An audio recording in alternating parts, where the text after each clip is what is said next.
Jadi artinya memang karena dia mengatakan hanya akan menunjukkan atas perintah pengadilan, maka dia nggak boleh menunjukkannya juga kepada siapapun. Nggak boleh menunjukkan kepada siapapun. Termasuk wartawan, apalagi ke wartawan. Wartawan itu adalah yang mempublikasikan, kan namanya wartawan, media.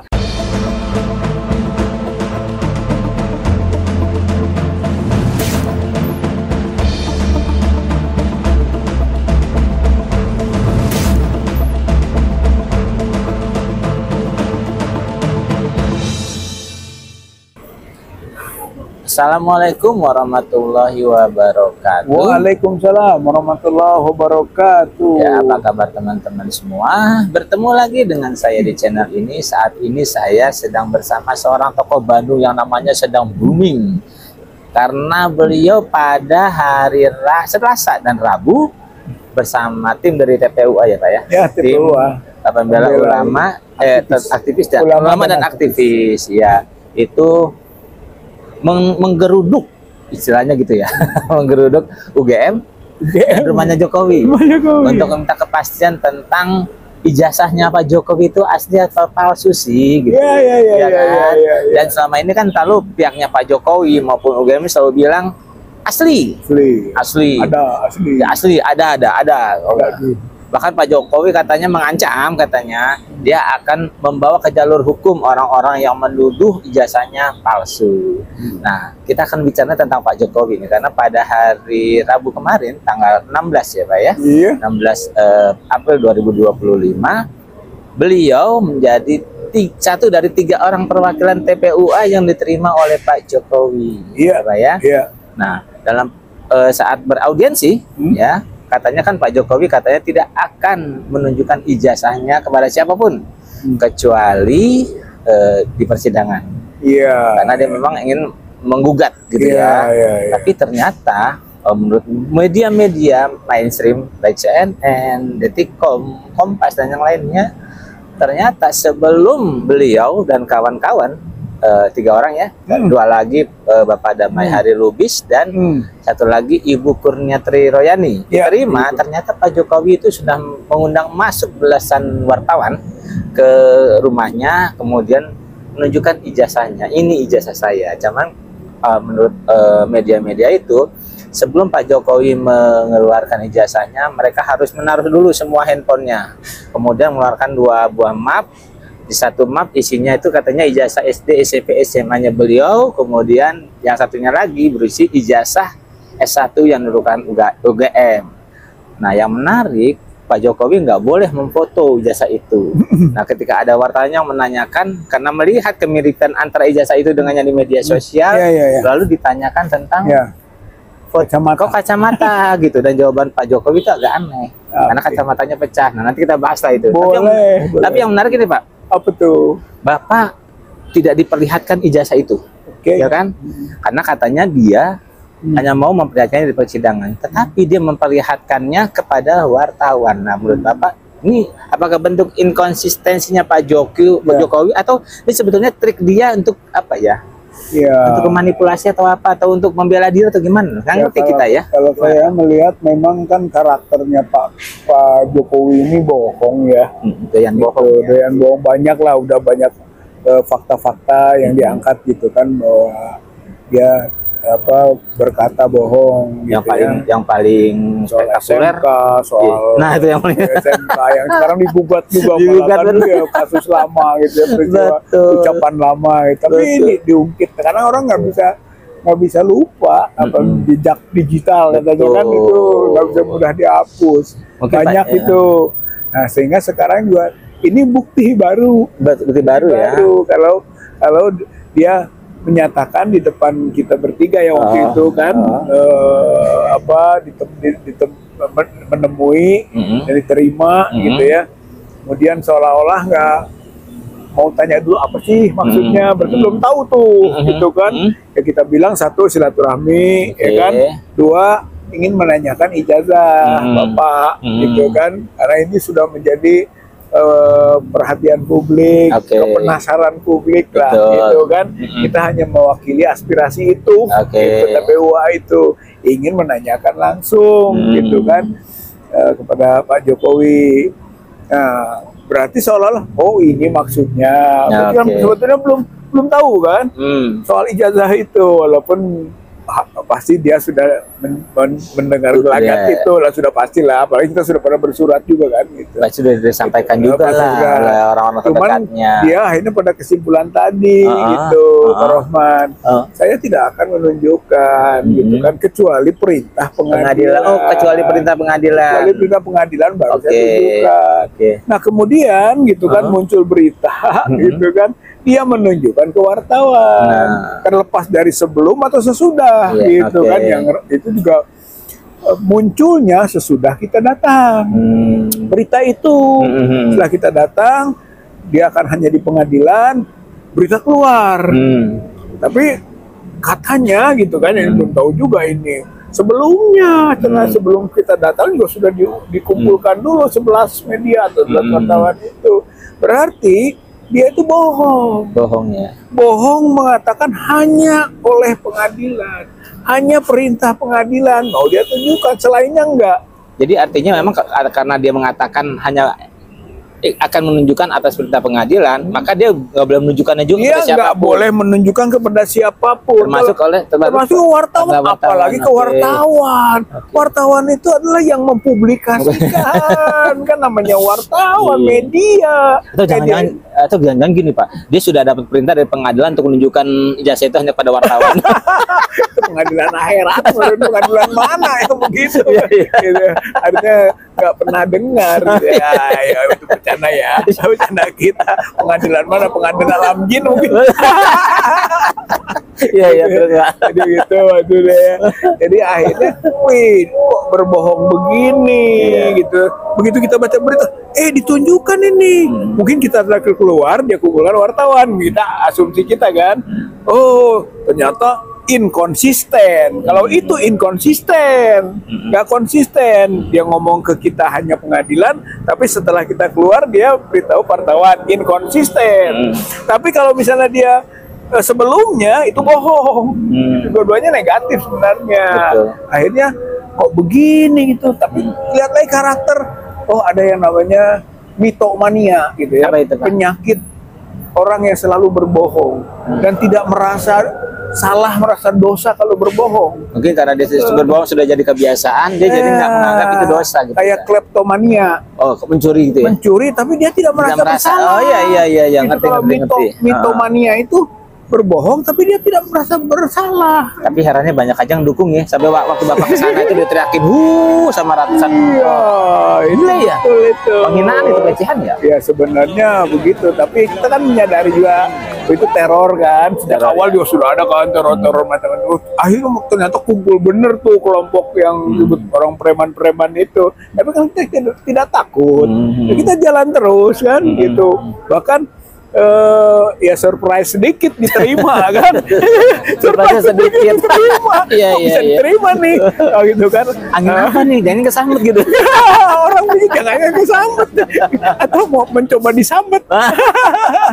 Ayo sini. Tapi kan enggak lah ya, kita dengan keyakinan penuh gitu kan. Insya Allah yang penting tugas kita apa ya kita jalankan. Nah Pak, yang menarik kan dengan ancamannya Pak Jokowi bahwa dia hanya akan menunjukkan ijazahnya kalau ada perintah pengadilan. Dia juga mengatakan bahwa akan membawa masalah ini ke jalur hukum. Artinya kan akan digugat. Bapak takut nggak? Enggak. Karena apa? Kita kan selama ini berada di ruang hukum. Betul. Ya dua hal. Perdata kita masuk, hayu kita saling menunjukkan bukti dong melalui perdata ini kan masuk tuh kita. Pidana kita sudah berani gitu kan menginformasikan kepada Barreskrim nih gitu kan bahwa Pak Jokowi ini diduga melakukan atau menggunakan dokumen palsu. Gitu udah berani kita. Nah sekarang kalau dia melaporkan siapapun gitu ya, kita nggak tahu siapa yang dilaporkannya gitu kan. Kalau memang dia masuk ke ruang hukum yang mana? Perdata saling membuktikan sekarang. Berarti dia harus menunjukkan. Apalagi ada dalil itu Teh. Siapa mendalilkan? Dia harus membuktikan. Sekarang yang mendalilkannya Jokowi. Jadi dia yang membuktikan. Tapi yang saya bertanya-tanya gini Pak, kan ijazahnya Jokowi itu 2 kali diperdatakan. Iya. Dia nggak pernah datang. Bahkan sempat dia memberikan kuasa, waktu itu kan masih jadi presiden tuh, setelah memberikan kuasa kepada seknek. Seknek jaksa. Ya, artinya kan dia sudah tahu bahwa dia itu sudah dipidana, sudah diperdata, sudah masuk pengadilan, dan waktu itu sebetulnya juga dia punya kesempatan untuk menunjukkan ijazahnya. Nah, kemudian dipidana, seharusnya dia juga punya kesempatan untuk membuktikan. Tapi kenapa sekarang dia mau bicara tentang pengadilan? Makanya dari awal kita sudah ada tadi di ruang hukum. Betul. Gitu kan, dari awal kita sudah undang dia masuk ke hukum ini, gitu kan, baik perdata maupun pidana kan. Tapi kan nggak jalan dianya, gitu kan. Nah, yang pidana itu kaitannya dengan ijazah SD, SMP, SMA, gitu kan, yang sampai pada kesimpulan teman-teman yang pada waktu langsung jadi lawyernya Bambang Tri dan Gus Nur, tidak pernah satu pihak pun melihat ada yang asli. Nah itu dia. Gitu, kan gitu. Nah kalau sekarang mau maju silahkan aja. Bahkan ada berita baru kan, yang SMA ini sekarang digugat kan? Gitu oleh Dr. Taufik, gitu. Perdata tuh, gitu, bahwa SMA-nya nggak bener. Nah di situ dia punya kesempatan untuk membuktikan. Ini kesempatan kan, kita lihat nanti. SMA kita lihat berani nggak, atau juga ikut serta masih ikut campur supaya akhirnya pengadilan tidak berwenang lagi, seperti yang kasus-kasus sebelumnya, yaitu yang kita yang kedua. Betul. Tiba-tiba tidak berwenang pengadilan. Loh, di mana kita membuktikannya? Di putusan sela itu ya. Iya, di putusan sela. Dan waktu itu Pak Jokowi masih presiden, kantornya di Jalan Medan Merdeka Utara, dan itu ada di Jakarta Pusat. Makanya digugat ke Jakarta Pengadilan Negeri Jakarta Pusat. Sebetulnya dia punya kewenangan kan. Kalau kompetensinya relatif. Relatif itu tempat gitu ya. Tapi mungkin dia ini kompetensinya absolut, seolah-olah ini bukan kewenangan pengadilan negeri Jakarta Pusat untuk kasus apa perdata, misalnya harusnya ke PT UN, gitu kan, atau ke peradilan militer ya, begitu yang itu absolut tuh, gitu kan. Nanti kalau di pengadilan PT UN juga nggak berwenang. PT UN sudah pernah ada yang mengajukan, sama juga. Ini bukan kewenangan PT UN. Berarti yang berwenang itu pengadilan internasional, Pak. Yang berwenang. Pengadilan itu lagi tadi akhirat atau alam jin. Pak, kalau nanti dia menggugat, peluangnya kayak apa? Mengingat sudah digugat 2 kali. Oh, kalau saya mah yakin kalau dia menggugat secara perdata, dia harus keluarkan yang asli. Pidana pun harus keluarkan. Ya? Sama. Nanti pidana juga orang menuduh palsu, orang bicara fitnah, orang bicara pencemaran, mencemarkan dan fitnah yang apa, berkaitan apa, gitu kan. Ini loh, orang punya yang asli difitnah. Sekarang yang aslinya mana? Sehingga disebut fitnah. Ketika ada orang memasalahkan itu, keluar juga. Nah, kalau nanti misalnya nih ijazah saya gitu tiba-tiba akan keluar. Nah, itu apa yang akan dilakukan oleh para tergugat? Ya, verifikasi. Bapak dan kawan-kawan misalnya. Verifikasi. Karena sekarang juga seperti sekarang ini indikasi nih, dia udah berani menunjukkan ke wartawan. Ini loh ijazah saya, misalnya yang kalau yang SMA digugat, sudah masuk perkara, ya. Tapi kalau yang ijazah perguruan tinggi gitu kan, udah diperkarakan tapi masih akhirnya NO itu tadi, ya gitu. Sekarang dia mau gugat yang perguruan tinggi misalnya nih, gitu kan. Ini ijazah kan sudah dimunculkan nih di wartawan depan. Lalu apa indikasinya? Kita nggak tahu nih, kan nggak boleh difoto. Kalau boleh difoto mah sebenarnya harusnya boleh difoto, sebarkan aja. Kalau memang itu asli ya. Iya, kalau benar dia asli, kenapa takut? Ngapain disembunyiin terus? Silahkan orang mendiskusikan, silahkan verifikasi, silahkan masukkan lab krim, gitu kan, uji forensik digital dan sebagainya lah, silahkan. Boleh, itu namanya fair. Ini enggak. Ini, tapi nggak boleh difoto ya.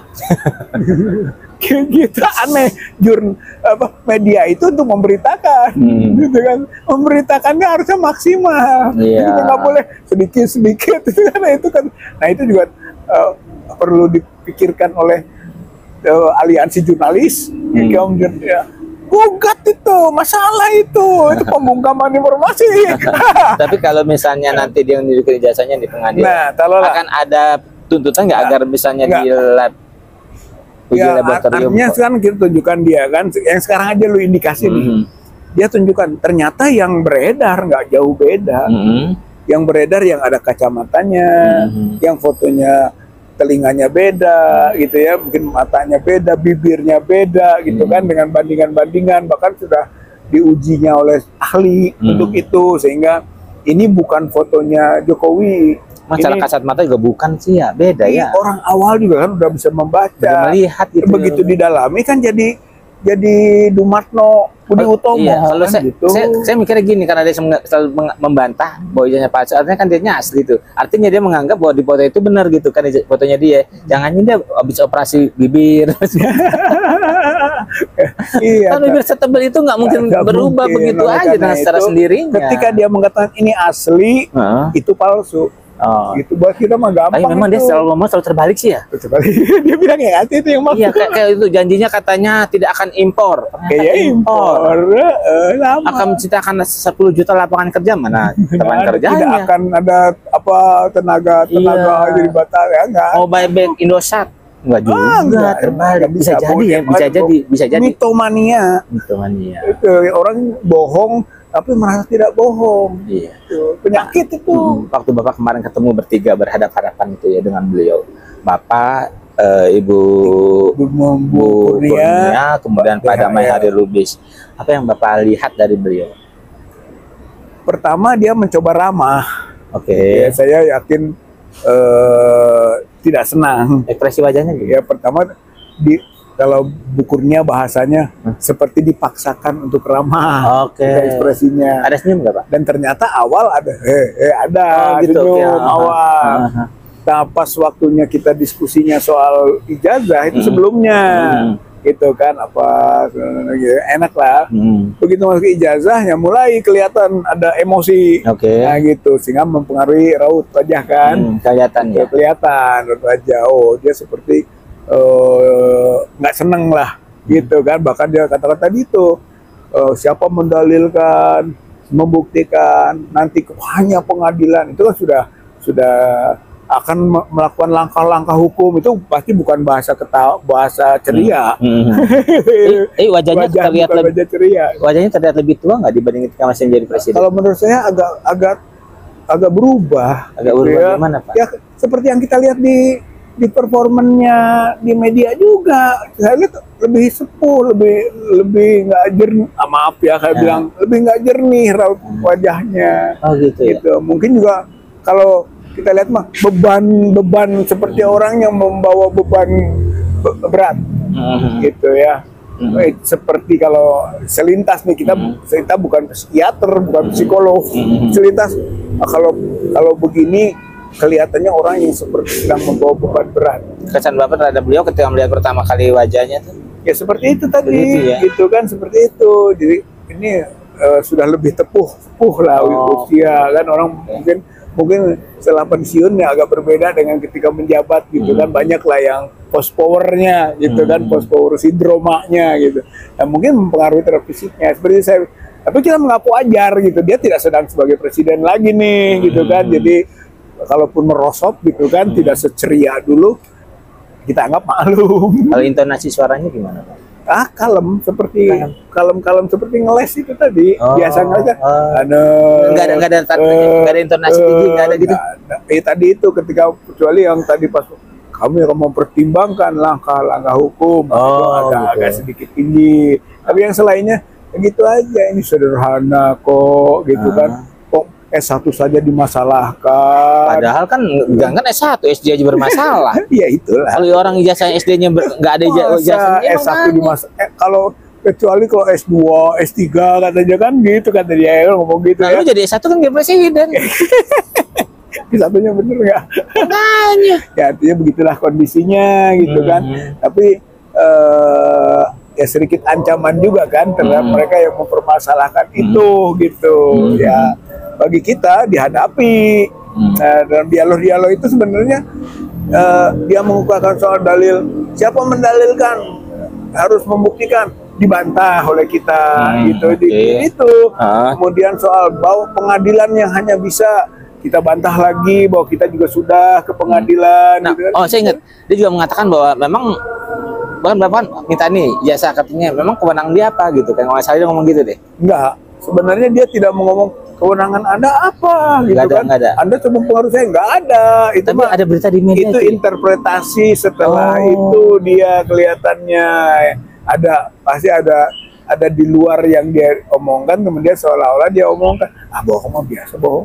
Nggak, jangan-jangan setelah bertemu Bapak tuh kan mereka mungkin konferensi sama wartawan tuh. Ya. Jokowi mungkin dia ngomong kayak gitu kan. Ya mungkin tadi itu kan bahasa dengan wartawan. Iya. Gitu kan, yang seolah-olah mengutip apa kewenangan Anda. Nanya-nanya. Itu nggak ada itu. Iya. Tapi TPUA punya nggak sih legal standing untuk mempertanyakan itu? Punya hak nggak untuk mempertanyakan ijazah Jokowi? Oh, dia bilang apa hak, apa kewenangannya? Iya, makanya. gitu. Itu kan kembali tadi ke apa itu, UGM tidak bisa menunjukkan Iya, iya. kan, hanya pemilik satu Iya. tuh. Sementara kita maunya tadi kan ke UGM. Betul. Kan gitu, UGM nggak bisa, hanya ke pemilik. Berarti kita ke pemilik nanya. Iya. Gitu kan. Dan yang kedua, itu bukan dokumen rahasia. Iya, orang harus tahu. Sampai-sampai juga kalau menurut UGM awalnya katanya skripsi itu rahasia, tapi kan dibantah Pak Roy. Betul. Enggak, kalau skripsi mah mungkin kalau angka-angka nilai segala macam bolehlah rahasia kan gitu. Terus sampai skripsi saja bukan, gitu, tidak masuk harus rahasia. Iya. Keduanya adalah bahwa dia adalah pejabat negara. Iya. Kalau saya mikirnya gini waktu dia baca berita itu, lah dia kan presiden Indonesia. Orang-orang di TPUA termasuk Bapak kan orang Indonesia. Boleh dong nanya. Ya, memang di Undang-Undang Keterbukaan Informasi Publik ada yang privat yang nggak boleh. Ijazah termasuk nggak? Ijazah tidak. Oke. Ijazah itu tidak harus dirahasiakan. Bahkan di Amerika, di Eropa, di mana luar negeri lah, orang bisa mengakses. Iya kan, sampai dicontohkan Dr. Rismond kan, dia mengakses dulu sampai skripsinya juga diakses, bisa gitu. Bahkan itu kan masih di ruang perpustakaan dan mungkin dipublikasikan gitu kan sebagai karya ilmiah. Berarti gitu kan. kemarin yang dia semua katakan ketika Bapak dan teman-teman menemui dia gitu juga pada proses sebetulnya nggak lebih dari ngeles doang ya. Sebenarnya ngeles. Terus nyelamatin diri. Ngeles misalnya siapa mendalilkan harus membuktikan tidak dibuka kecuali oleh pengadilan. Nah, ngeles berarti Betul. sama dengan saya nggak akan tunjukkan. Pada Itu siapapun, intinya begitu. betul. Intinya begitu. Iya. Walaupun nanti dia kejeblos juga kok ke wartawan ditunjukkan, walaupun tidak boleh dipublikasikan, dengan tidak boleh foto, tidak boleh merekam dan sebagainya kan. Iya. Itu berarti itu inkonsisten dari sisi kewartawanan. Yang menarik juga waktu wartawan tanya ya setelah lihat ijazahnya, Ya, soal Bapak kaca. kok Bapak di situ pakai kacamata, sekarang Bapak nggak kacamata. Jawabannya Ya, juga jawaban- kacamatanya pecah buat saya. Kacamata setelah itu pecah, dan minusnya juga kecil, jadi saya nggak pakai lagi. Aneh padahal. Aneh. Karena semakin tua seseorang matanya justru minus plus, bukan minus plusnya makin gede kayak kita nih, ya kan? Dulu saya nggak pakai kacamata. Kadang-kadang kalau orang sudah minus tuh nggak gampang, minusnya mengecil. nggak mau malah membesar, apalagi makin tua. Plus minus sama. Nah kalau udah tua tuh memang plusnya ada, iya. Jadi kalau dia nggak pakai kacamata Ya, itu artinya kalau dia bisa menantang sok diuji gitu. Iya. Misalnya, apakah benar dia tidak ada minus atau minus, ya pokoknya itu banyak lah aspek kedokterannya kan. Tapi intinya dengan menyatakan bahwa itu kacamata pecah berarti gitu kan, ijazah yang disebut asli itu yang ada kacamatanya. Ya kan, Dan mengaku itu, itu kesimpulan pengakuan. tuh. Iya, Berarti itu juga yang pernah ditunjukkan oleh kader PSI. Iya. Ya kan, si sama Sandi, siapa itu iya, namanya. si Sandi, kalau nggak salah. Kemudian juga itu yang beredar fotokopinya. Betul. Ternyata semua sama. Betul. Berarti itu yang sudah diuji kan oleh Rismond, diuji oleh Dr. Suryo. Yang begitu tuh palsu. Itu dari si dia udah nguji foto kan, soal foto itu ini nggak sama, ini banyak lah gitu kan. Wah ini fotonya bukan, itu sampai bukan foto Jokowi, tapi foto Dumatno, Diduga kan? Dumatno. Diduga Dumatno. Ya dia sebut 80% miripnya kan. Dan orang itu kerja di perusahaan Luhut. Itu, nah dia kerja di perusahaannya Luhut. Ada gitu apa gerangan? Nah itulah gitu kan, direktur utama lagi Makanya. kan, PT Bara Energi apa itulah pokoknya gitu kan.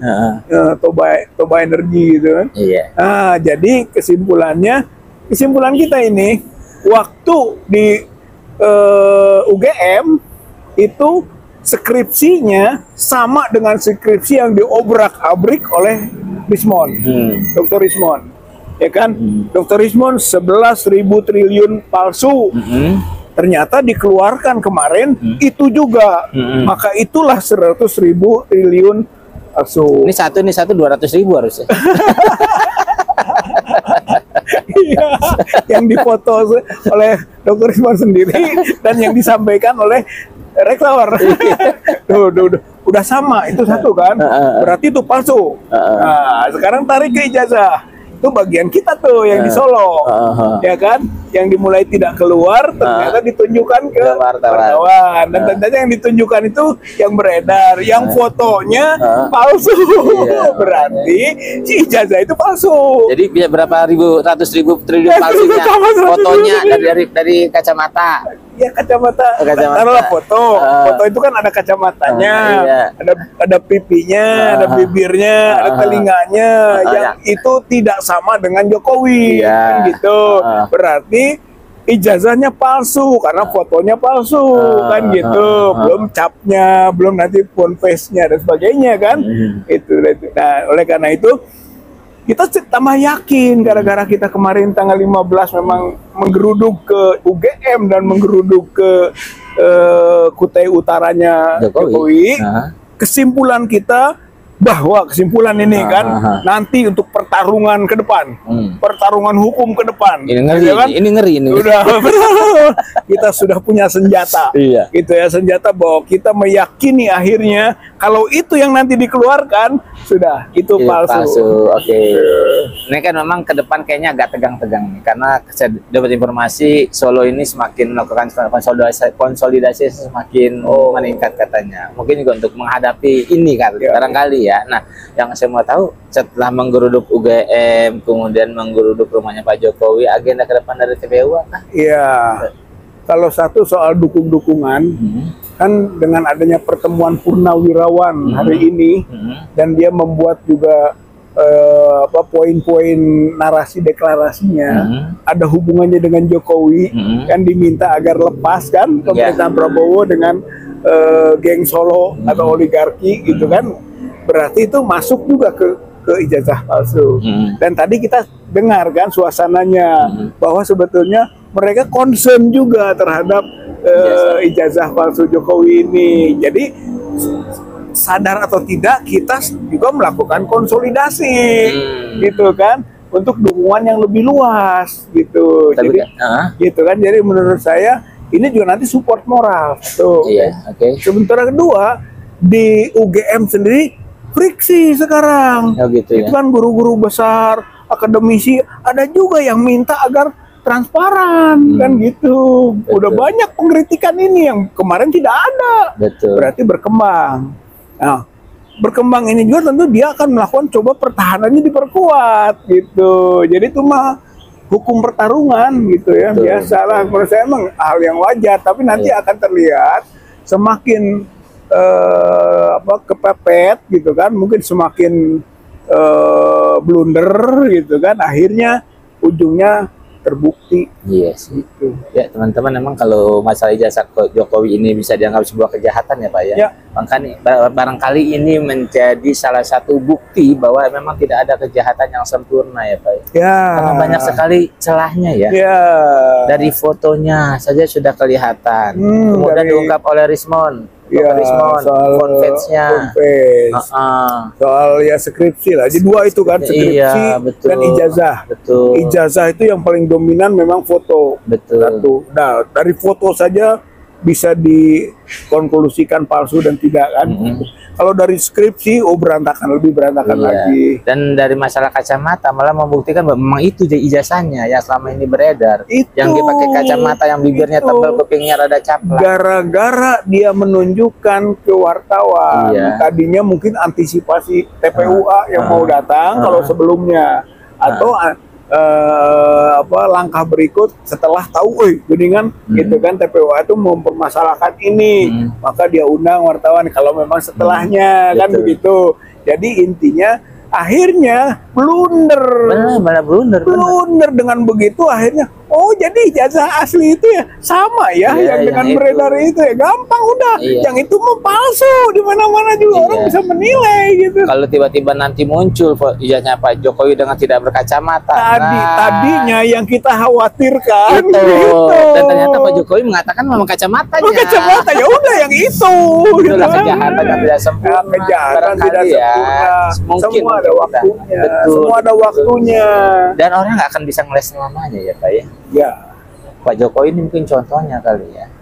bahkan pelajaran ke depan. Mm-mm. Itu kalau menurut saya mah rapat-rapat dia menyembunyikan Iya. gitu kan akan ada saja, apalagi menyembunyikannya dengan kekuasaan gitu ya, dengan menggunakan perangkat-perangkat yang Iya. bisa melindunginya. Karena nanti juga akan copot-copot itu gitu, magnet kekuasaan bisa bergeser. Misalnya dulu Jokowi full power, sekarang mungkin tidak full power lagi, dia harus berbagi gitu kan dengan Prabowo, misalnya berbagi dulu lah. Kalau mengatakan full dia udah nggak bisa sekarang. Ada secara formal ada Prabowo yang punya juga otoritas. Betul, betul, betul. Nah teman-teman semua, memang kalau misalnya terbukti ya bahwa ijazah Jokowi itu palsu, itu dampaknya luar biasa ya Pak. Oh, dampaknya luar biasa, luar biasa itu. Dari segi kebijakan aja dia batal Iya, semua ketika menjadi presiden. iya. Bahkan statusnya sebagai presiden tuh batal. Batal, makanya nantinya jadi presiden palsu. Nah, yang ngeri itu utang 8.000 triliun itu Jokowi yang tanggung. Ya bakal rame lah, bakal Betul. jadi diskursus yang serius. Betul, betul. Gitu yang Karena nantinya kalau dia itu. ijazahnya palsu, semua tanda tangan dia untuk utang itu Nggak batal. sah, nggak sah. Nggak bisa atas nama negara. Wih, makanya bermain-main di seolah yang sederhana, nah itulah bohong namanya. Bohong seperti kecil bisa rekayasa dengan kekuasaan, tapi ketika itu ketahuan, gitu kan, ya akibatnya berat. Seperti Betul. orang mencuri sama korupsi lah. Betul. Korupsi itu seperti kalau nggak ketahuan mah aman. Tapi kalau sudah ketahuan ya kan di penjara, Betul, dan sengsara betul. gitu kan. Dan nggak cuma itu, orang-orang yang terlibat dengan ini. Orang yang terlibat Pak Luhut pun bisa jadi akan terseret. Nah, tuh. Pak Luhut bisa nanti kan Kalau nanti menjadi terbukti ternyata dugaan fotonya kuat. foto Dumatno ya. Nah, Dumatno artinya nanti dikaitkan tuh Dumatno dirutnya ada nggak persekongkolannya. Betul. Kemudian misalnya terus rangernya siapa nih rangernya ini? Betul. Pratikno, orang sudah menduga sekarang Tempo aja udah ngangkat-ngangkat kan bagaimana Pratikno bekerja mempengaruhi partai politik, mempengaruhi ruang akademik gitu Iya. kan, apalagi dia adalah mantan rektor UGM. Sementara ini peristiwanya di UGM. Yang UGM sampai sekarang masih seperti mendua atau mungkin menyatu dalam pengertian melindungi, Iya. gitu kan, sebenarnya masih melindungi nih sampai sekarang. Iya. Apakah ada faktor pengaruh, gitu kan, dari seseorang yang sudah dikenal merajalela seperti Pratikno, Iya, gitu, mantan rektor UGM, seperti Betul. itu Pak. Makanya Pratikno harus diusut, Iya. bagian dari kemungkinan kerjasamanya. Dan dia akan digugat kayaknya sama Pak Muslim Arbi, dan dia tuh orang TPUA juga tuh. Muslim Arbi ya, iya dia agak Keras juga dia. mendesak soal Pratikno, Iya, betul, betul. mengangkat Pratikno. Ya teman-teman semua sih, kita berharap ya bahwa masalah ini bisa selesai ya Pak ya, dan Iya. tidak terus menjadi polemik. Kalau memang ijazahnya Pak Jokowi asli, buktikan asli gitu ya. Kalau Iya. memang sudah palsu ya terimalah fakta Iya. bahwa itu memang palsu, nggak perlu terus berkelit gitu ya. Iya. Karena apa ya, kejahatan itu kita nggak bisa melarikan diri dari hukumannya. Iya. Mungkin dari di dunia kita bisa menghindar, di akhirat nggak bisa ya. Nggak bisa. Kalau memang kita percaya Nggak bisa. akhirat, tapi sebagai orang Islam harus Jadi percaya ya, akhirat ya Pak ya. betul. Jadi maslahat kemarin kita ke UGM, terus juga kita ke Jokowi itu sudah juga aneh gitu kan. Istilahnya kita awalnya menduga nggak akan berani dia kan gitu. Dia buka, dengan dibuka ya muncul ke wartawan tadi. Betul. Gitu kan, akhirnya gitu kan kita sukses gitu. Kalau menurut saya mah 15 menggeruduk UGM dan 16 menggeruduk Solo itu sukses. Betul. Bahwa akhirnya kita bisa mendapat kesimpulan lah sebagai bahan untuk gelindingan berikut yang signifikan, yaitu bahwa skripsinya palsu dan akhirnya ijazahnya palsu. Tinggal menuju ke mekanisme pembuktian hukum. Iya. Dan ya keberangkatan TPUA ke UGM dan temannya Jokowi kemarin itu tanggal 15-16 dan menghasilkan sesuatu yang luar biasa kayak gini ya. Iya, Itu kayak kalau kayak blessing disguise. blessing in disguise. In disguise ya. Ya, Sama di luar kalau in dugaan. disguise. Seperti kayak itu juga Bu Kurnia juga mengatakan kemunculan Rismon yang tiba-tiba mau Iya, kata telepon blessing itu in juga disguise. blessing in disguise juga ya. Iya, iya, Jadi iya. memang nih tangan Tuhan kayaknya sedang bekerja nih. Itu jadi dia mencoba membohongi, bukan membohongi rakyat saja. Betul. Dia sedang membohongi Allah. Betul. Gitu kan yang dia yakini. Kalau dia Islam ya, Iya. gitu kan pasti ada Allah. Betul. Dia coba dibohongi juga Allah, gitu kan, Iya. seolah-olah tidak akan terlihat. Iya, betul. Nah, Allah kan tunjukkan kekuasaannya. Iya. Allah maha melihat, Melihat. Allah maha mendengar, gitu kan. Iya. Jadi bisik-bisik pun Allah dengar dan akan diinformasikan nanti, Iya. gitu kan, pada waktunya. Dan nanti kita akan tunggu nih beberapa waktu ke depan apakah ada muncul lagi blessing in disguise yang lain Iya. ya, yang akan membuat UGM dan Jokowi makin terpojok ya. Iya, insya Kita Allah. tunggu lah. Kalau Karena memang gerakannya kemarin itu tuh menimbulkan dampak luar biasa sih. insya Allah kalau kita yakin gitu kan dari proses-proses yang berkembang itu justru menuju ya menuju kepada keterbukaan pada waktunya. Betul. Tinggal waktunya itulah yang tadi ada awalnya the final attack kan itu serangan akhir. Tapi Ternyata- kemudian jadi the final countdown. The final countdown. Tinggal menghitung waktu kapan ini gitu ya. Akhirnya menghitung waktu. Iya. Ya ujungnya sampai juga Iya, iya, ini gitu. Kalau semua rakyat bergerak gitu ya, yang mempercaya bahwa ini palsu dan orang-orang yang merasa dirugikan oleh Jokowi selama dia berkuasa kayak buruh juga bergerak gitu ya. Dahsyat. Iya. Dan ini potensi kerugian lebih besar kalau Betul. diam. Betul. Iya kan betul, nanti betul, yang betul, yang betul. tanda tangan oleh pejabat palsu, Iya. tanda tangannya juga tidak Iya. berguna, Iya. berantakan kan, kasihan Betul. kan? Kasihan Iya itu. benar. Tapi emang kuncinya sih ada di aparat penegak hukum. Mereka mau nggak bekerja dengan secara transparan, dengan jujur, dan juga dengan berdasarkan pedoman yang mereka pegang atau di KUHP ya. Nah, jadi begini, ini ujian terdekat Prabowo. Oke. Prabowo kan teriak menegakkan hukum, tidak Iya. ada equality before the law, semua sama katanya Iya. kan, sampai nggak ada pejabat dan macam-macam lah ancamannya kan. Itu buktikan dulu ini, itu kan yang paling dekat ijazah palsu loh. Itu Iya. kan yang Iya. diramaikan masyarakat. Iya. Dan jangan lagi dia teriak hidup Jokowi. Apalagi nanti hidup Gibran. Takutnya hidup Gibran Ya, lagi. aku takutnya gini Pak Jokowi teriaknya hidup Jokowi ternyata maknanya terbalik. Kan ngeri kalau maknanya terbalik kan, karena kita belum ingin Pak Jokowi mati jangan gitu. Sebelum semua ini jelas gitu loh. Iya kan? Iya gitu. Ya nanti kalaupun masih Jokowi udah mau mati secara politik ya, secara politik secara nih. politik ya, secara bukan politik secara- mati, iya, nggak bukan mati ya. gitu, nggak boleh lah, akan begitu kan. Makanya, Secara politik jangan. memang dia akan mati, gitu kan. Kemudian juga mungkin secara hukum, ya kan dia dimatikan, kan begitu. Nah, bisa saja kalau Prabowo-nya gitu kan masih menghidupkan, ya Prabowo-nya akan ikut mati. Betul, secara politik Gitu, Pak. ya. Ini kan politik dan hukum. Hukum itu ada penyertaan, politik ada keterlibatan. Iya. Gitu. Iya. Nah, teman-teman semua sekali lagi ya kita berharap polemik ini segera berakhir lah. Berakhir.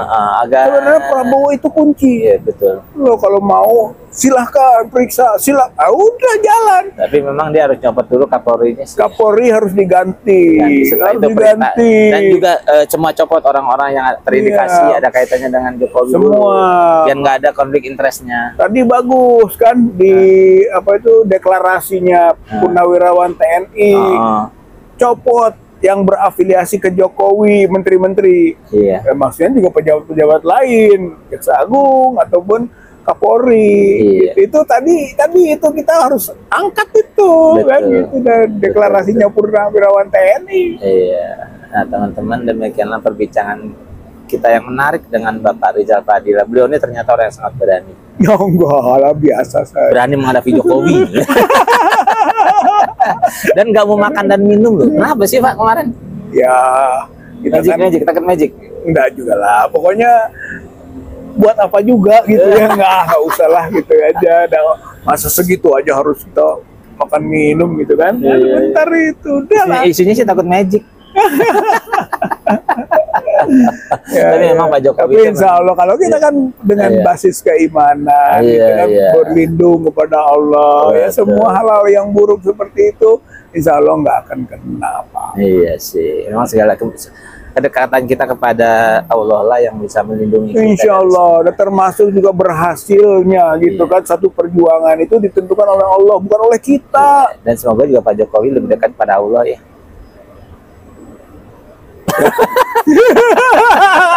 Kok susah ya? Iya, iya. Iyain aja namanya. Kok susah? Iya. Pada dekat dengan Allah kan mudah-mudahan. Mudah-mudahan. Ada hidayah. Mudah-mudahan berubah. Tapi terima dulu dong hukumannya. Hukuman Iya Allah kan? lebih keras kan? Iya, daripada dihukum oleh Allah. Iya kan? Iya. Itu ada orang yang melakukan zina ya, ini sejarah dikit lah ya. Zina, dia ngaku saya zina katanya kan. Lalu akhirnya dia nggak percaya Nabi, ulang lagi. Akhirnya dihukum rajam dia, mati.